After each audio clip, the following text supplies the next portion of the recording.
30 জুলাই দুপুর 1টায় পানিসাগর টাউন হলে অনুষ্ঠিত হয় পানিসাগর নগর পঞ্চায়েতের উদ্যোগে ত্রিপুরা আরবান লাভলিহুড মিশনের ব্যবস্থাপনায় নগর পঞ্চায়েত এলাকার স্বসহায়ক দলের এএলএফ এবং পানিসাগর মহকুমার বিভিন্ন সরকারি দপ্তরদের নিয়ে এক দিবসীয় সচেতনতামূলক কর্মশালা।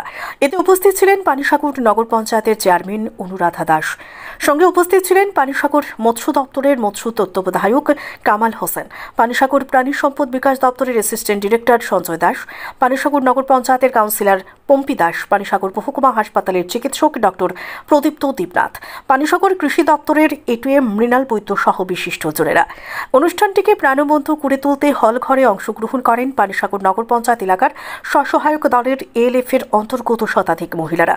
নগর পঞ্চায়েত এলাকার স্বসহায়ক দলের এএলএফ অন্তর্ভুক্ত সকল মহিলাদের নিজ নিজ স্বসহায়ক সহ আত্মনির্ভরশীল করে তুলতে ত্রিপুরা আরবান লাভলিহুড মিশনের ব্যবস্থাপনায় এবং পানিসাগর নগর পঞ্চায়েতের উদ্যোগে অনুষ্ঠিত হল মূলত এক দিবসীয় সচেতনতামূলক এই কর্মশালাটি।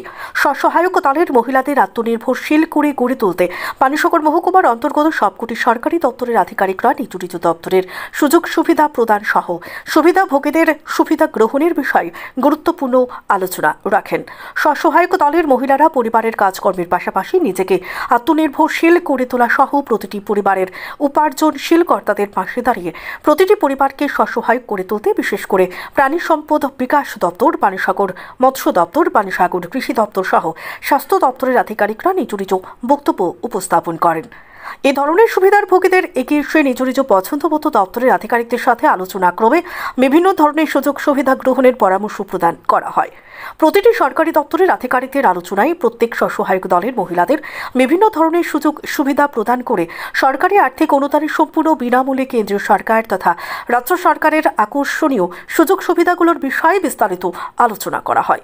সর্বোপরি অনুষ্ঠানের সমাপ্তি লগ্নে পানিসাগর নগর পঞ্চায়েতের চেয়ারম্যানের আলোচনার মধ্য দিয়ে এক দিবসীয় সচেতনতামূলক কর্মশালার সমাপ্তি ঘোষণা হয়।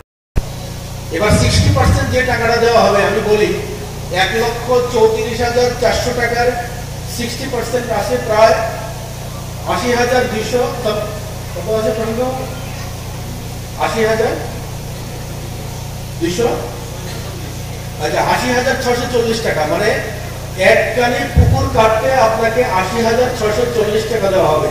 এটা সেন্ট্রাল স্কিমের সিস্টেম। টোটাল যে ভ্যালুটা, আমি আবার বলি ক্লিয়ার করে আপনারা বুঝে নেবেন, 1 হেক্টরের জন্য ধরা আছে 8,40,000, আর এক কানিতে সেটা আসে 1,34,400। তার মধ্যে সেন্ট্রাল থেকে আপনাকে SC ST ওমেন বলে আপনাকে দেওয়া হবে 60%, অর্থাৎ 80,640 টাকা। আর যদি আপনি ইউআর ক্যাটাগরি হন, সাধারণ ক্যাটাগরি হন, আপনাকে দেওয়া হবে বাকি টাকাটা, মানে 53,760 টাকা আসে, এই টাকাটা আপনাকে দেওয়া হবে। এবার যেই পার্সেন্টেজটা আপনাকে দেওয়া হবে তার মধ্যে আবার ভাগ আছে।